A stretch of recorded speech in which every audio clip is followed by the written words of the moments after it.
Leading agri-tech innovation is SenseHub Dairy, the modular end-to-end dairy system combining animal behaviour monitoring, milk intelligence and automation in one connected platform, backed by MSD Animal Health. Right, yes, it is time for our agri-tech segment brought to us by SenseHub. Jeremy, let me get my right notes here. Jeremy Bryant, founder and CTO of Aimer Farming. Really appreciate your time today. Thanks very much. Fascinating discussion here. What are you guys doing? It's AI is the buzzword at the moment, but what in particular, and how's it being used? Yeah, hi Andy. Yeah, it's great to be on. Yes, obviously, in terms of AI, it is the buzzword at the moment. We are, I guess, trying to leverage that. So we launched, just a bit of context, we launched Aimer in 2023. We see it as the eyes to measure pasture, first and foremost. So we've got the smartphone technology and then Aimer Brain, which then transforms that into insights and intelligence. So really what this investment allows is to now say, rather than farmers having to sift through dashboards and insights, they can ask a question. So ask Aimer, and then it will use that intelligence that we've built up over a number of years to give them very targeted answers and recommendations for that. So it's just highly accessible for them. Yep. So you've had some, this is a partnership, right? So where's it come from and how's it going to work? Yeah, so it's co-investment, so with the government funding, so government funding and then our own investment in our technology. And what we'll do is we'll develop the action layer, I guess, the Ask Aimer agent to then embed in the system. So that might be within the smartphone where they, like you do with a Siri, you ask a question in there and then that hooks into our proprietary models. Yep. So, yeah, just more accessible for the farmers. Yep. So for people watching this, probably should have asked this right at the start, just go back and just give us a little bit of 101 on the original Aimer product and how it actually worked. What's the mechanism?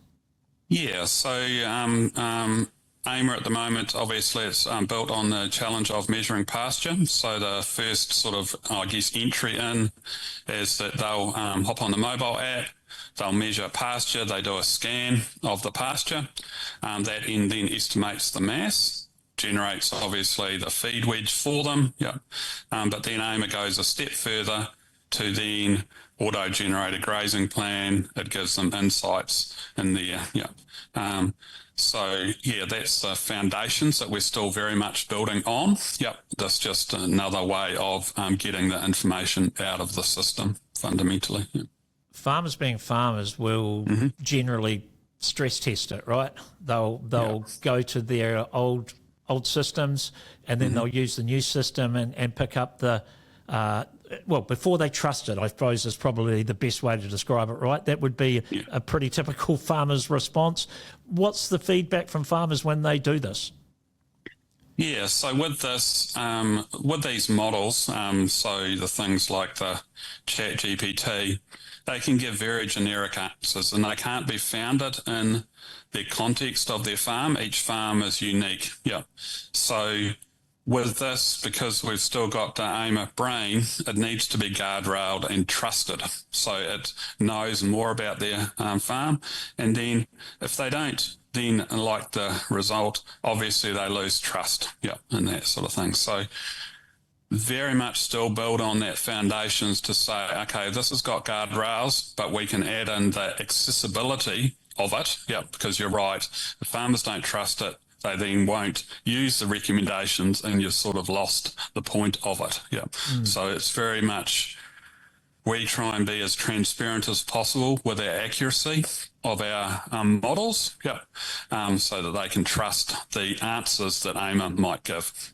How often do farmers then have to go out and do the scanning on this? Like, the old farm walk, using the plate meter or whatever you're going to do, you might do that weekly. Is it the same sort of thing?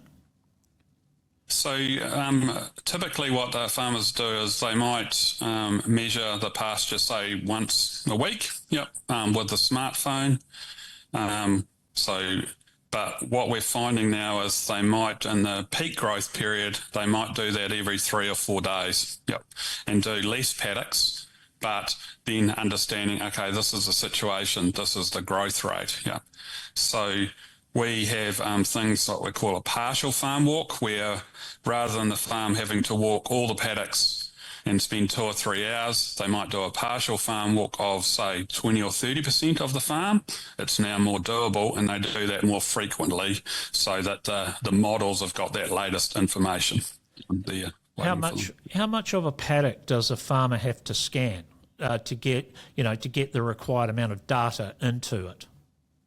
Yes, so literally they do a scan, which is about a 5-second scan, and it's at that one point. That gets quite a proportion of the paddock, even in that scan, and typically they just do one scan. If it's hilly, they might do multiple scans on the flat part versus the hilly part to then get the average.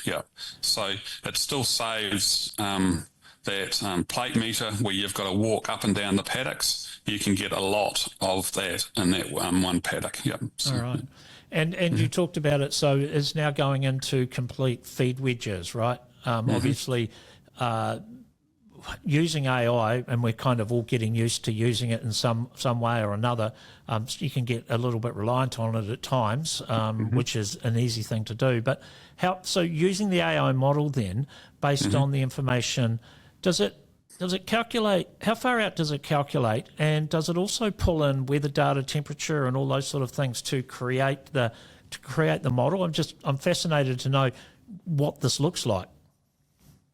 Yeah, so we forecast out 14 days for the feed wedge.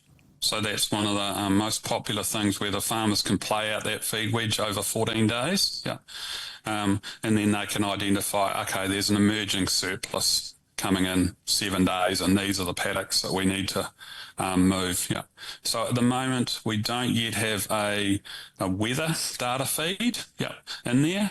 It's largely what it's learnt previously about the paddocks and what is the last measured, and then the farmer can change that. But certainly that dynamic weather is in our roadmap to build in, and it's one of the most requested features. Yeah, I thought it might be, funnily. What about fertiliser applications then? Urea, can you model if I put on 60K, put on 40 units or 20 units or whatever, and see what that would do with the information?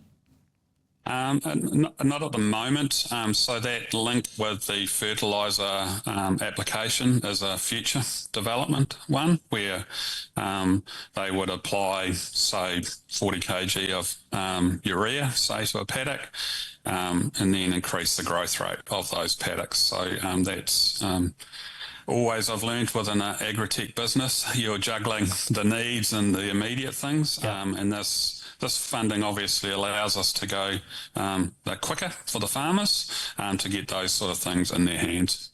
Yeah, and all I'm doing here is obviously, as you've already said, most requested, pretty typical farm. And this is what we do, right? We jump ahead, we get a tool, and we go, heck, this is great. What if we did this? And I suppose that's part of the challenge for you, I guess. It is, and we love those feedbacks from those farmers. So even myself, I try to be as contacted with those farmers, so we get that feedback, the raw feedback, and try and improve the product. For the the size, a lot of people say the speed that we're rolling out things for our size is very good. We always want to go faster, and we are very much driven by what those farmers are wanting, to get into their hands. So and very much driven. So time frame with this, I suppose, with this new funding, this new investment, you've obviously modelled out. We are talking AI here, but how quickly is this going to come into the system and make these changes? Yeah, so there's two ways you can do it. You can wait till the big bang. We can roll out incremental elements of this as the product evolves. So, we're working on this over the next sort of 18 months, 2 years. Yep. And if there's initial things that we can get out that makes the farmers' lives easier, we'll then roll that out to the farmers rather than holding on to it.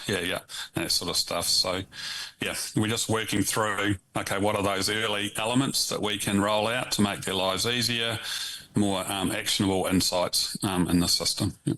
And I guess the beauty about this is it's taking coming back to first principles of the product. It's kind of taking the human element out of it. We all have I walked into a paddock the other day on a farm, and I spoke to the farmer and I said, "Oh, what's your guess of the pasture cover in here?" And to be honest, we were reasonably close actually, the pair of us. But when you've got a plate meter, or you've got someone who is going to a different part of the paddock or not being as thorough, it does take that human element out of it, I suppose, and for accuracy and I suppose standardisation, right?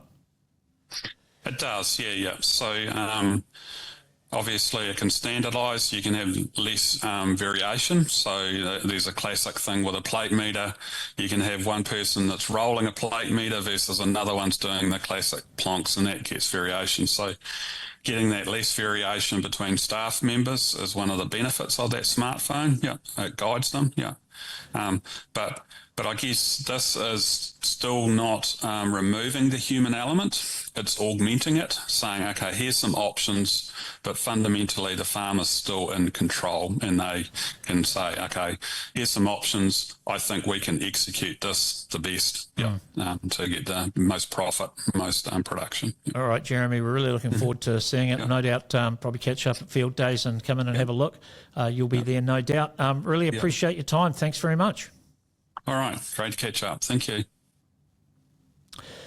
Right, well, that was our Agritech segment brought to us by our very good friends at Sense Hub. Sense Hub Dairy, powered by MSD Animal Health. To learn more about Sense Hub Dairy's modular dairy system that combines animal behaviour monitoring, milk intelligence and automation in one connected platform, visit sensehub.co.nz.